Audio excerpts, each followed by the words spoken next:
I chose elementary project kindergarten harvest. Um, I saw the teachers informing the students first off of the different types of seeds and soils. They actually got a professional to come in and show the students different types of soils, um, and even inform them more. The teachers helped the students as the seeds grew and stuff if the students needed help in like planting the seeds and everything, but they were kind of just like wanted the students to experience the whole thing by themselves, so they didn't help too much.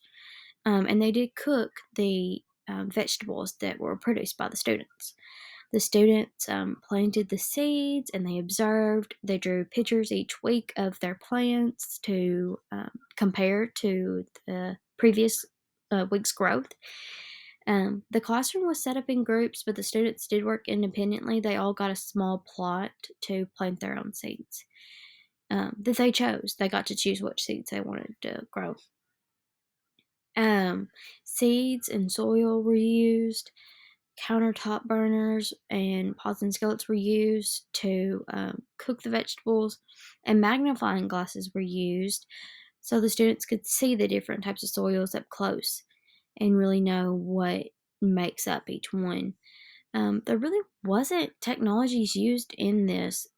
It was a lot more focused on using all of the student senses. They did say that.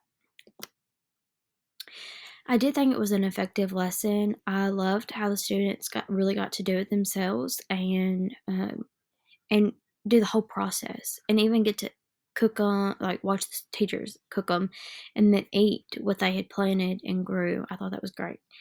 The students did meet the guiding question of plant growth. I really feel like they got the thing the topic and the lesson of it of like, okay, I plant the seed, it grows, I produce it, I get to eat it. I do think this differs in traditional because the students were getting outside and getting involved and growing these themselves. I would have liked to seen the teachers use the technology a little bit though, and that's the only thing I didn't really like. I wish they would have like shown videos like of like a time lapse of other seeds, just like a YouTube time lapse video of seeds growing and stuff, just so they know like what to look for. Because if they've never seen it before, they don't really know like, hey, is it supposed to look like this or not? Um, if I were to do a PBL experience, I would love to do life cycle of a butterfly. I think it's so interesting, so cool, and I feel like students would love it. Um, I would have to find a caterpillar. I would have to feed it regularly, and I would have to keep a clean tank, and even get a tank for this to all happen, and make sure there's a perfect branch in there.